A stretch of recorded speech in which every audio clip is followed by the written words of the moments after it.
All right. So tonight, by request, we are talking about strategic placement. It's a hard topic to talk about. And I think the more leaders I meet, the less inclined I am to talk about it because there is no right or wrong answer. There is no easy answer for sure. Everyone has made mistakes. Everyone has regrets. That's it.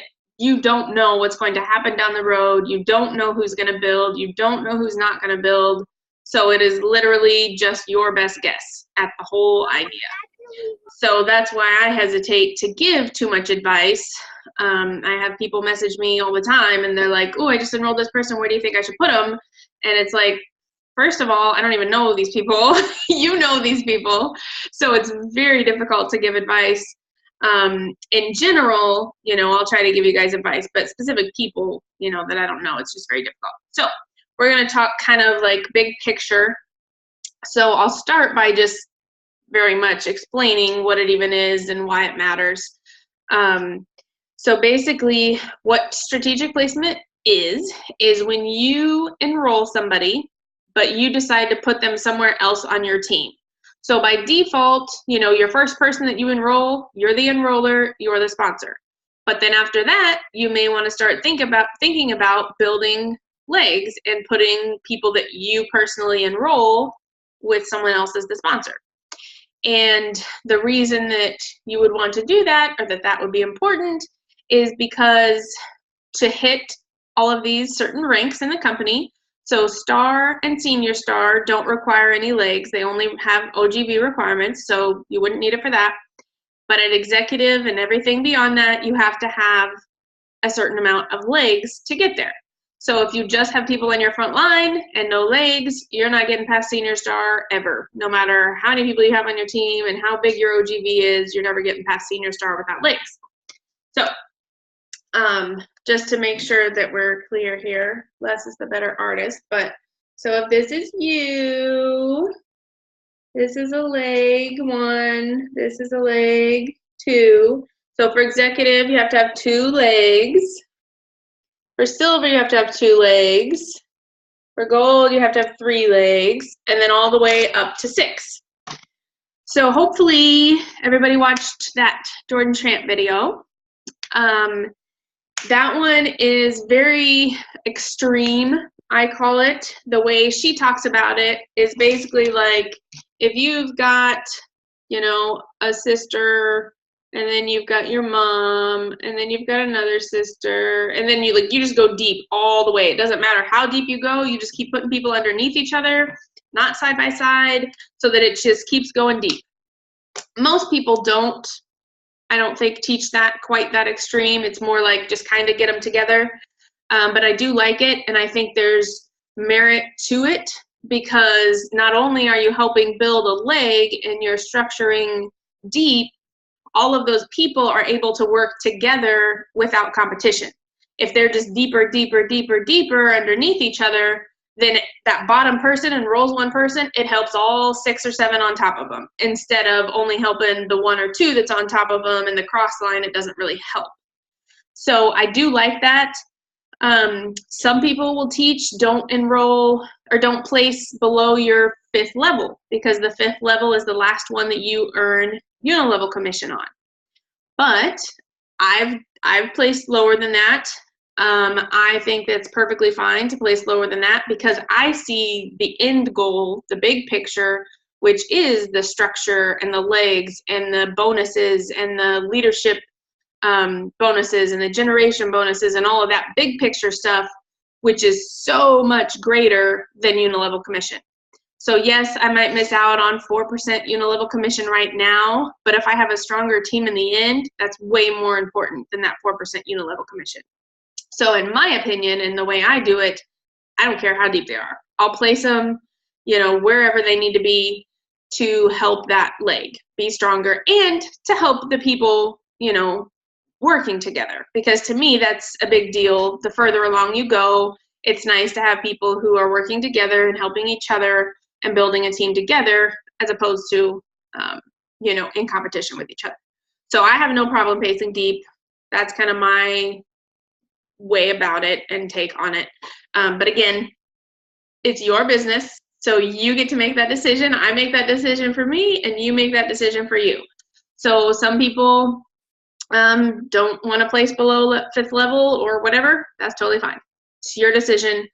I think, like I said, we've had plenty of regrets. You know, we haven't moved people in time. So basically, once you know, we've talked about many times, you have 5 days to just call and say, hey, I want to move this person. I just enrolled them. I want to change their sponsor. Easy peasy. You can see it happen while you're on the phone with them. It's wonderful. It's free. It's easy. It's great. You have 20 days to send an email and say, hey, I want to change the sponsor for this person. That takes a little bit longer. You know, it may take them several days to get the email, a few days to reply, whatever. But it will get done, and it's also free and easy. After the 20 days, if you want to move anybody, you have to pay $35, and you have to fill out a 3 upline approval form. So your upline, their upline, and their upline would all have to sign off and say, yes, we agree to have this person moved. And the person who is actually being moved is the one who has to send in the form and say, I want to be moved. So really, you have to have like essentially 4 people agreeing and signing off on this move, plus somebody has to pay the $35. So obviously, if you can get it done before that, it's better. But if you are, you know, like we had no idea. We didn't know anything about strategic placement. We placed everybody on our front line when we started. And then once we saw the compensation plan, we just kind of figured it out for ourselves. Like, this isn't going to work. We don't have any legs. We're never going to go anywhere. And so we started moving people. We filled out those forms. We moved several people. And then we started just placing people after that, you know, more upfront as soon as we enrolled them. But before that, we did move several with the form. So it's nice that we have that option. Then the third, I guess, way to move people is if they're inactive.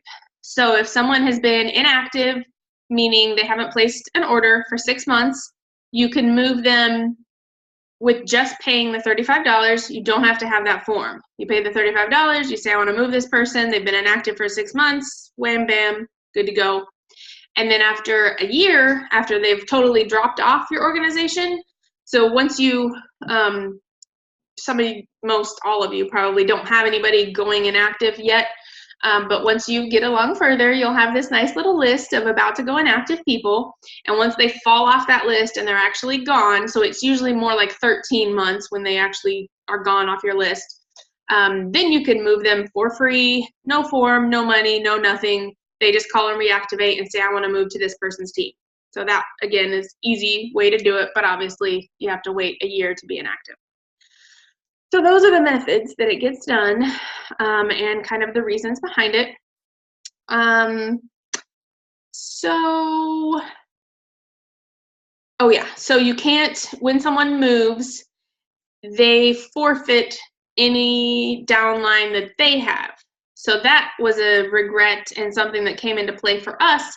A couple of people that we would have liked to move, once we started figuring out how this all worked, they already had enrolled people. They already had a downline, even if it was only 1 or 2 people. And so obviously they're probably not going to give those people up. So we didn't move them, and we put people underneath them instead. And then the person didn't do anything. And so you kind of get into that, I wish we would have known. I wish we would have done this properly in the beginning. So that's why I always try to encourage people, do it right off the bat, because as soon as that person enrolls somebody, there's probably not a lot you're going to do about it. So the sooner you can get it done and just be thinking about it, the better. But at the same time, early on, you don't have any idea what anybody's going to do. So that makes it difficult too, because it's like, this person may never do anything. They may blow up. You just don't know. So like I said, it's really a guessing game.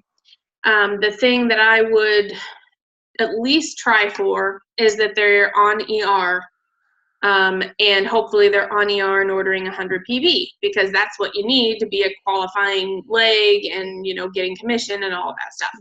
So that's the ideal way. But again, if you have a class and 3 people at the class enroll, you don't know what they're going to do or if they're going to order every month or any of that stuff. And so you really just have to make your best guess on, I think this person, you know, is going to do something, or at least if they join ER, then you know you at least have that working for you, and you just have to kind of hope for the best. So all of that being said, over this weekend, we have talked to lots of awesome leaders. We've talked to platinums and diamonds and golds and everybody, and we've been asking them those types of questions, like, who are your leaders? Give me the story. And almost all of them, their level 1 isn't really doing anything. It's somebody under them that has built that leg to a diamond leg or to a platinum leg or whatever. When they start naming names that we would know, like a lot of us, if we're in Green Diamonds, you've heard the name Lori Gasca, you've heard the name Dana Dunn, you've heard, none of those are on Teresa's front line. It's somebody underneath those people that said, hey, I'm going to build this business. So odds are it's going to be the same thing for all of us. It's not going to be the person you thought it was. It's not going to be the person you enrolled first. It's going to be somebody, like Amy Murray on my level 5 that says, I want to do this, like, this is awesome. I'm going to town. Right. Yeah. Sheila is the only one on this call right now that's on my level 1. So that's just how it is. So don't let that slow you down or deter you is kind of what I'm saying. Can I ask a quick question? Yes, please. So speaking of the inactive people, so whenever they've been inactive for 6 months and you want to move them and you have to pay the $35, don't you have to get approval from who they're underneath? Nope. Okay. Yep. So, and then definitely if they've been inactive for 1 year, you can move them underneath you with a phone call without telling that person that they're underneath their enroller or whatever. You don't have to contact those people. They don't have to get permission from them. Correct. So it's not really you. It's the person who is inactive. They're the ones that have to say, right, hey, I want to reactivate and I want to move to this person as my sponsor.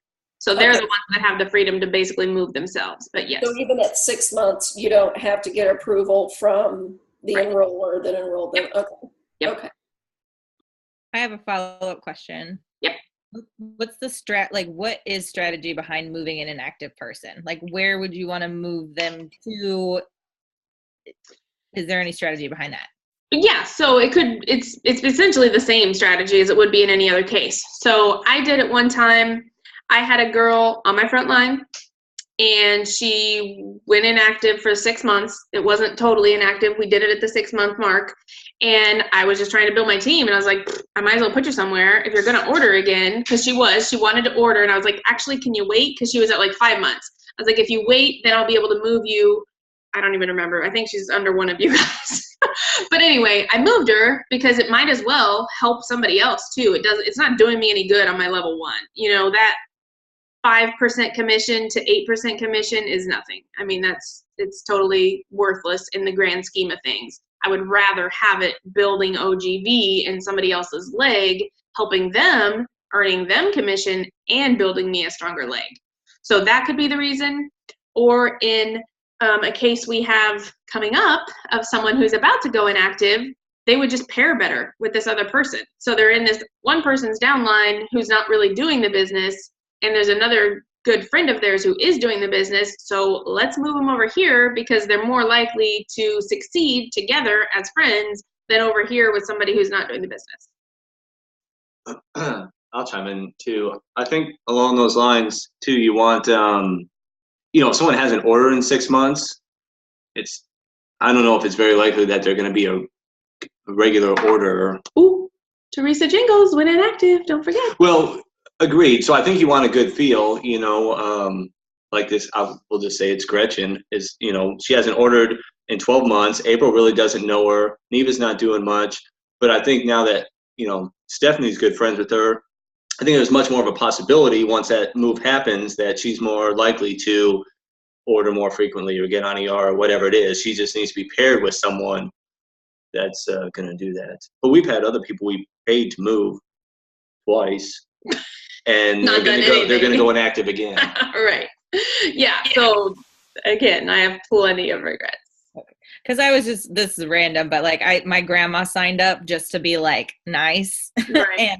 and I know she's going to end up not doing anything just because she got her starter kit and lost it and she has to order. It's all that kind of stuff. So it was very sweet of her, but she's going to go inactive and there's nothing I can do about it. So I just didn't know if there was any strategy for putting her somewhere else or just kind of just letting her sit and be until she goes like ultimately gone forever. But that Right. No, I mean, I think definitely when it's free and easy, why not? You know, maybe she'll end up doing something and surprise you. You never know. So, you know, That's what versus personal. yeah. So Les said it's good to just kind of be thinking about that initially. Like if you have a class and you know who's coming, already be thinking, assume they're going to sign up. Where am I going to put them? And that way, and even if you don't do it on the spot, I have learned from myself that I don't make very good on the spot decisions. So, so I've decided that I'm going to make myself the enroller and sponsor always, because I've done it where I've tried to do it on the spot and then I regret it later. I'm like, crap, that was probably a bad move. And then, you know, I've already done it. So from now on, I have vowed to make myself enroller and sponsor anytime I enroll somebody, and then think about it, talk to Les about it, look at my team structure, and then decide and just call within the first 5 days. But it is good to already be thinking about it at least, because you're just one step ahead of the game. Didn't you at one point recommend doing like a family leg and a for you Centralia leg and all of that? Yes. So then I guess, and that's what she said in the video, and I was like, okay, cool, that's what April said, and that makes sense. I think where I get confused and slightly like nervous about, because I'm really early still, so it's like the world is my oyster at this point, figuring out where to, like how to manage the conversations with those people. So like I have my family leg and I might put them underneath my mom or whatever, but how to let my mom know, who's not actively pursuing the business but's ordering regularly, like suddenly there are people underneath of her, and if it all builds up eventually, she might start seeing commissions if she's doing, like I just don't know how to manage those conversations, and like then tell my mom suddenly, it's like suddenly you're making money, do you want to like keep doing this? Lindsay Teague Moreno in one of her videos was like, I never place somebody under somebody who's not in a business. So that's where I was like, okay, fine, I don't know how to do this. Yes. So I do always ask them before I place people. I will send them a message and say, hey, you know, and I give them like a really small Cliff's Notes version. I don't go into it, but like this benefits everybody if we do this, and you can work together, you know, they can help you, I'm still here to help you. And I just kind of explain that it really doesn't change anything for them, it really doesn't matter to them, but I still give them, you know, a heads up that it's happening. And I ask the person that I'm putting them under, I make sure it's okay with them if they do earn money. So like I just had 2 older ladies enroll, and I wanted to put one underneath the other, but I didn't really care who was on top or who was on bottom or whatever. And so I just kind of went with my best guess on who I thought might be more active. And I sent that lady a message first, and I said, hey, you know, you guys both enrolled today, and it just helps the business if I put one underneath the other. And so there's a potential that you could earn money. And with elderly people that potentially could be on disability, that may actually cause them a problem. So it's even, in my mind, more important to ask them. And so I said that. I said, you know, I don't know if you have any kind of income coming in or disability that an income might affect. So I wanted to check with you just in case. Probably not going to earn anything. She's probably not going to do anything either. I know you're probably not going to do anything, but I just like to throw it out there just in case. And she basically said, yeah, I don't really want that. So I reached out to the other lady, told her the same thing, and she was like, yeah, that's cool. So I ended up putting the second one under the first one or whatever. So yeah, I do always ask the person, and almost always they're like, yeah, free money. You know, who doesn't want that? Because it's not probably going to be enough to matter anyway. It's just going to be enough to help them pay for their oils. And so I'll tell them that too, and be like, you know, this could just be a little bit, it may not even be money. It may be product credits. Because if you earn $25 or more, you get a check. But if you earn less than that, you just get a product credit to your account. So with a lot of people, that's all they're getting anyways, like $7 credit here, $8 credit here. But hey, it's like free shipping every time you order, so why not? So I just explain that to people, that it's not that big of a deal, but it's a big enough deal that I want to at least ask for their permission before I do it. But there's other people that don't. They just do whatever they want and say, it's my business, I'll put them where I want. So again, everybody has different opinions. You have to make the decision for your own business, but that is how I do it. I have another question if no one else does. I told you I have a lot of questions about this. So then is there, just trying to look at it from strategic, because I can't see the strategy of this at all. In terms of like, if I, again, with my family leg, would it be smarter to build deep underneath my mom or give my mom 6 people and then help that build deeper? Does that make sense? Is there any strategy for doing one way or the other? Yes, I would say my answer would be both. So I would think about her exactly like you think about you. If you enroll your sister and your brother, which I don't even think you have, but let's just play, then they would go underneath each other under your mom. So it would be, mom, sister, brother. But if you enroll sister and mom's friends from high school, then they would be 2 separate legs. So you would basically treat it the same. Yes, you want her to have 6 legs ultimately, but you want those people to somehow, be different circles of people, in my opinion. And honestly, I think that's a good question that I think trips a lot of people up, especially when you're just starting, because you look at it and you're like, I only have 5 members. They all live in Centralia, but I don't want them all in the same leg because I want multiple legs. And my challenge is you need to think bigger. You need to be planning to get outside your circle because you're never going to get to Diamond anyway if all you do is enroll people in Centralia. So you have to get outside that and not say, well, these are my only people, so I need these multiple legs. No, you need to find new legs. You need to find new circles. You need to find new people. Can I ask a question? Who I would love to hear from is Sheila, who's been doing this a little bit longer, and just get her opinion on how much longer has she been doing it than the rest of us. I know a little, I think maybe significantly, I don't know. Just to hear from someone maybe a little higher up than us, some of the regrets she's had up to this point, and just advice on what she might have done. Yeah, because I am running into really. April's better at this answering these questions for placement than I am because she's been placing more than I have. All the ones that I have really are almost. It's like I started when I started out like April. I put everybody directly across, and then I got Randy. Finally talked her into it, and I started putting people under her, and she got her friends under her, and so now it's like because. That poor girl is related to everybody in Centralia. So our family leg kind of just keeps getting bigger, but now she's the only really working leg that I have is the bad part. And so now it's I've got a friend that's a really good friend that's actually also a relative that is getting ready to sign up within the next couple of days. And we're like, so do I put her under Randy or do I put her somewhere else where I really need her somewhere else? So now it's a matter of what do we do there? So I'm really not very good at placement either on this, but some of my regrets are definitely, I don't think I spread them out enough. I don't think I spread my people out enough.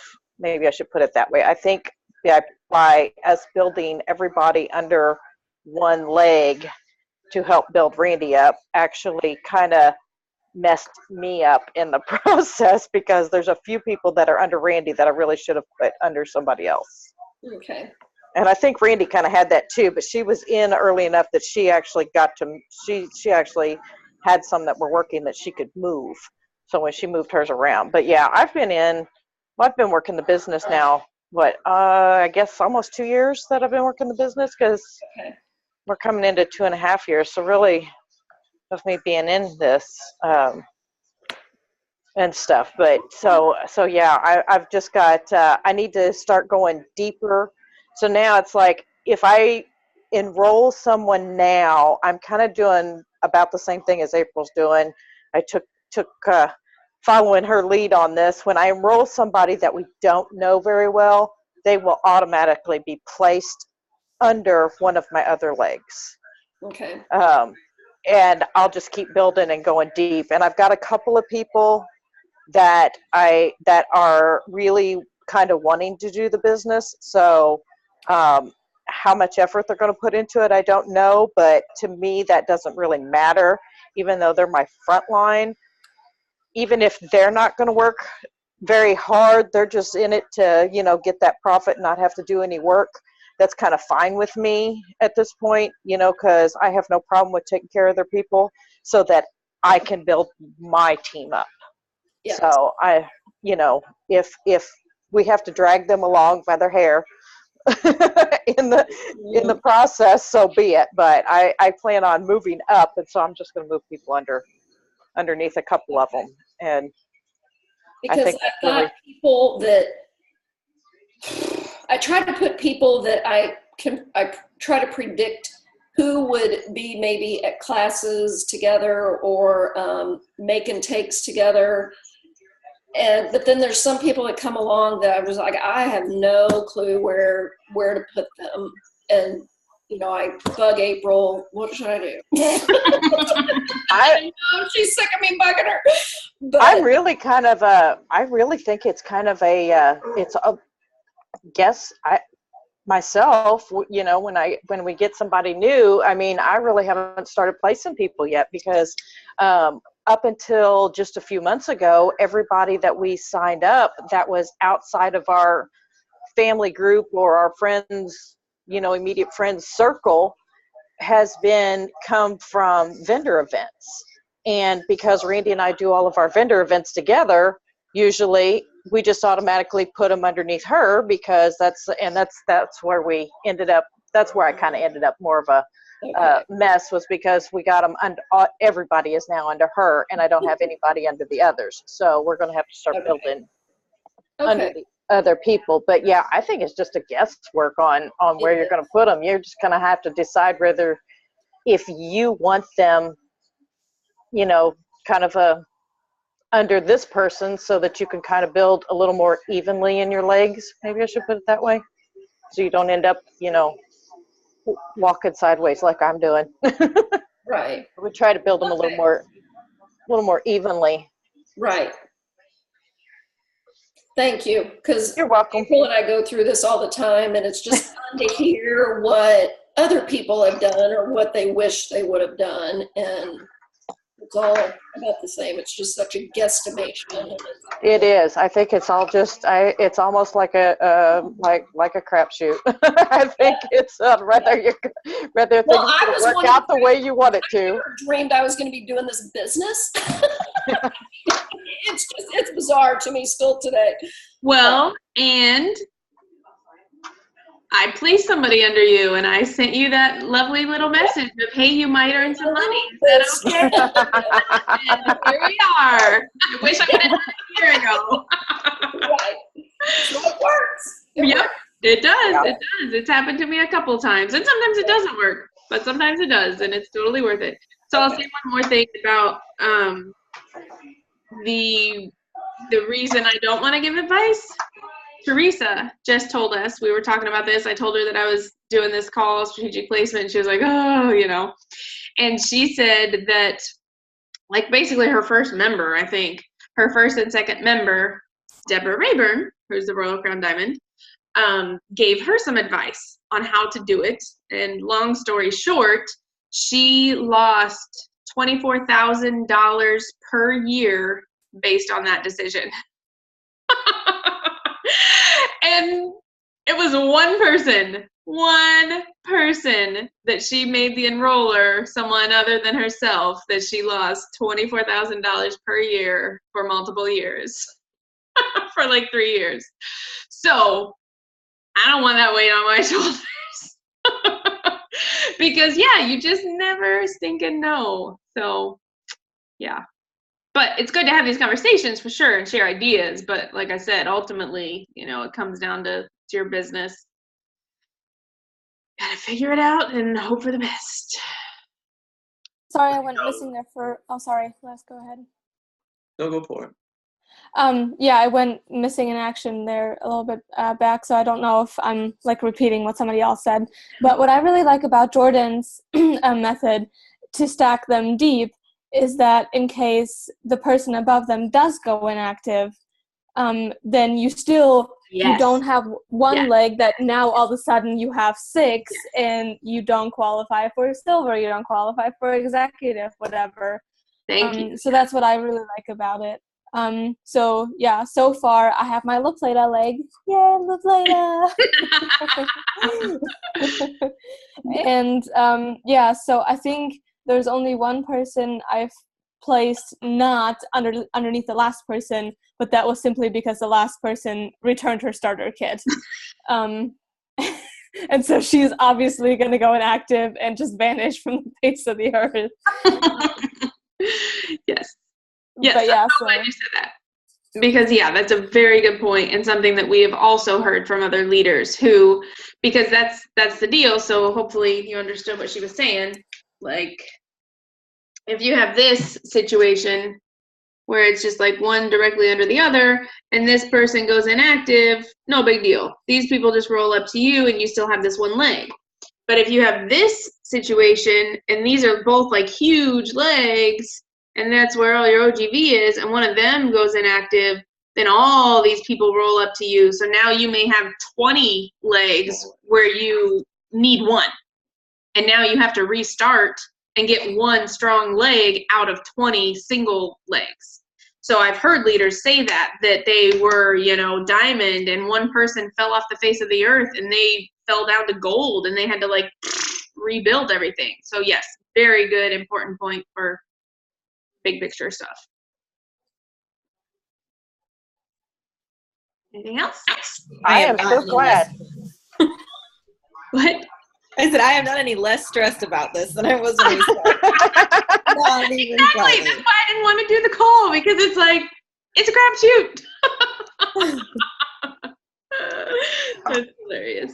I have not got to watch that George Rant video yet, so I saved it earlier so that I could go watch it tonight, but then I haven't had a chance to sit down and watch it before the call. So I'm glad y'all brought that up about the going deep and it rolling up if you're frontline person, because I had never even considered that, never even thought about it. Yeah, I'm glad you mentioned that.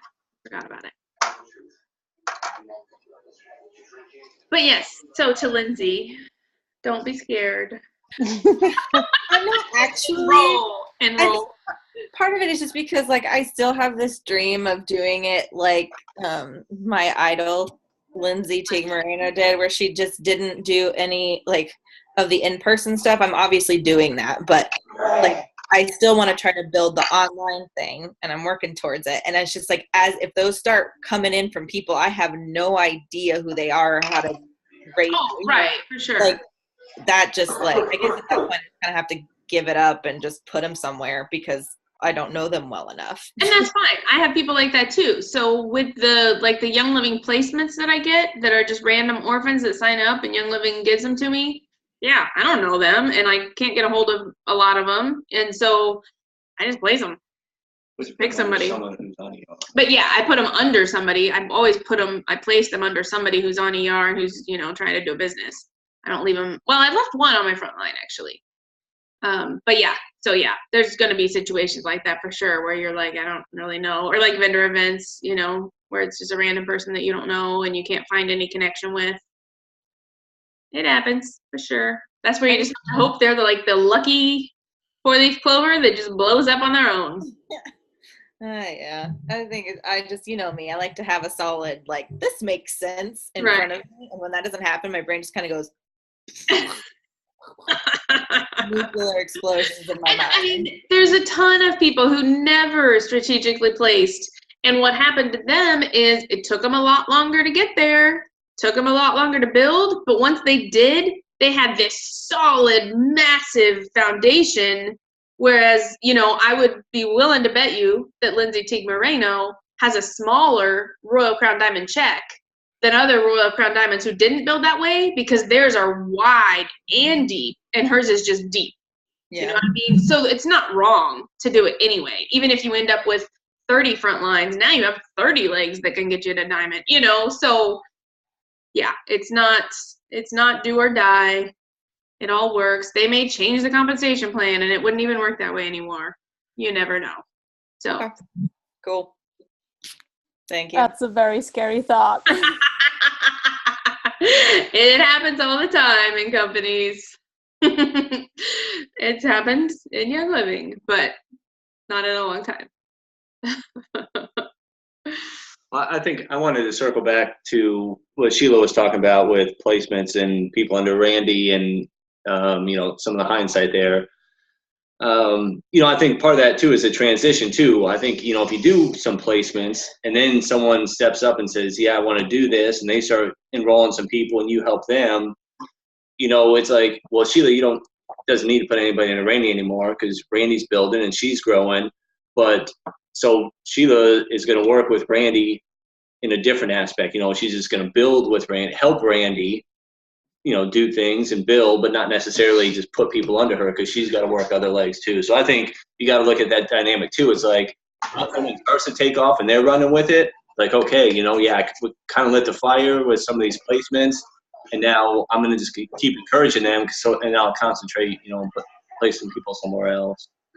Right. And actually, well, I mean, it may be different with me and Randy since, she's my daughter and all, but now it's more like she's almost helping. It's not just me helping just by encouraging her to go ahead and do her own thing, but she's actually helping me because we're still doing vendor events.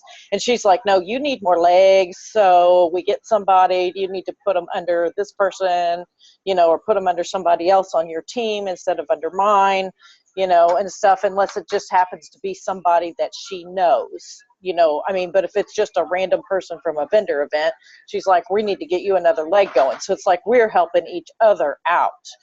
She's encouraging me to help to do more as much as I'm encouraging her to do more. So it's a little different a dynamic with me and her than what it is, say, with me and Mary, who is, one of my other legs that's semi-working. So, at least we're starting to build a little bit under there. So, and now I've got a third one that's wanting to start building. So I'm hopeful that something will start happening on that one too, just as my backup plan. Yep, can't have too many. That's what I was thinking. All right. Any more questions? Do you do anything other than use your organizational, like My Organization tab, to help you track and organize people as they come in? I just imagine what I'm going to end up doing is having just a huge wall of Post-it notes and names. Because, I love the My Organization, but it's hard for me to kind of see and manage things, to even contemplate going past where I am right now in terms of growth and thinking that way. Yeah, so I'm sure with you being a big fan of Lindsay, you've seen the Diamond Cube. I think that is a good thing to use. For those that haven't seen that or aren't familiar, it's basically drawing out the structure of people that it would take you to get to Diamond, and then figuring out where the gaps are in your organization and where you need to be placing people. So that's something that Les has, except he didn't get it from Lindsay, and it's not called the Diamond Cube, but he basically made a spreadsheet of our organization, color-coded it, this person orders on ER, this person orders 100, this person orders 50, and we can just look at it and say, okay, this is doing good, this has some gaps, we need to put some people here, this person needs to enroll some more people, that kind of thing. So, yes. Because of him, I have a ton of that information. I have tons of spreadsheets of all kinds of really helpful information. However, that's not sustainable. He's not going to be able to do that when our team is enrolling, 100 people a day. He already said he hasn't done it in a while. So, yeah, it's totally fun in the beginning, and it's nice to see. It's totally not sustainable, realistically. So, one thing, I don't know if you ever use the reports in the organization. I do that now probably more than anything. If I want to look at Lindsay's team, I'll just sort and I'll say personally enrolled by, and then I'll put your member number in, and I can see just your team. Or if I want to see, I can even do within the organization of Sheila, not within the organization of Randy. And I can narrow it down, however I want to, and I can look at things closer that way. So I use those kinds of functions all the time. I don't know if that helps or not, but it does. I feel like Les and I are nerd siblings. Yes. Because that sounds exactly like something I want to make, and I'm like, can you send me the template? Oh, for sure. We totally can. We've done that. Somebody else on the team asked for it one time because they wanted to see like their holes. And so, yeah, we totally sent them that. I would love that to be a Kickstarter and then understand that at some point it's going to be pointless, but it would make me feel a lot more comfortable right now. Oh, yeah. I use it. The one I use the most is he keeps track of all of my about to go inactives. And then when they go inactive, he puts in a date. So then I can look like all the people who went inactive so that I can try to reach out to them, reactivate them, move them, or the ones who are about to go inactive, I can contact. So I use that one probably the most, his inactive list. Because once they go inactive, you don't remember and you don't have their info anymore because it's gone. They're inactive. Yeah. And so even if they, reach out to you and say, hey, I want to reactivate my account, you don't have their number anymore because they're not in there. But he keeps all of that so that we can go back and reach out to people that way. Cool. Sweet. That would be awesome. Yep. Yeah, so I guess along those lines, Lindsay, for instance, if we were to look at our front line, kind of piecing in those holes, if you will, let's say we have 6 people that are ordering at least $100 on ER. We're like, okay, well, we don't necessarily need to keep putting people on the front line. So, okay, now let's look at those people. Do they each have, let's say we want to help everybody on our front line get to silver.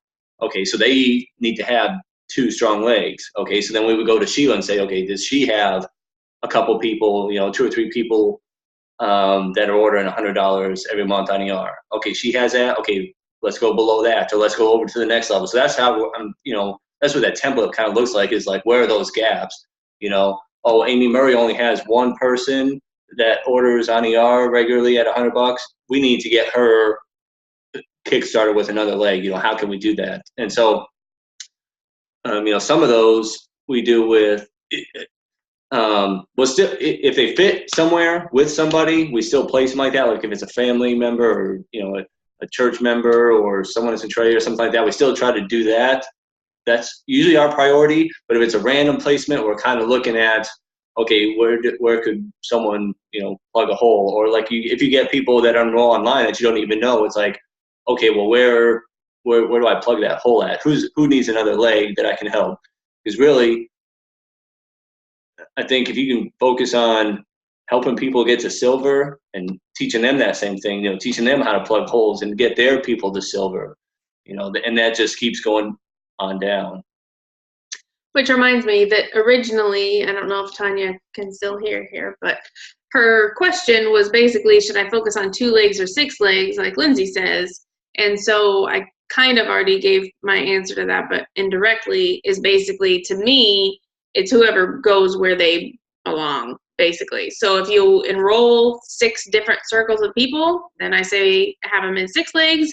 If you only enroll 2 different circles of people, then I would say have them in 2 legs. So I personally, again, do what you want, but I personally wouldn't focus as much on the number of legs as the people that I'm enrolling. That being said, if I want 6 legs, I'm going to go find 6 different circles of people. I'm going to say, okay, I've only got 3 legs because I've got my church family and I've got Centralia and I've got my EDI peeps. Okay, I need another circle. So I'm going to go and I'm going to reach out to my mom's friends, or I'm going to go and I'm going to reach out to, my Kirksville friends or whatever. And so I'm going to try to start a new circle, but I'm going to do it with a different group of people, not just the same people.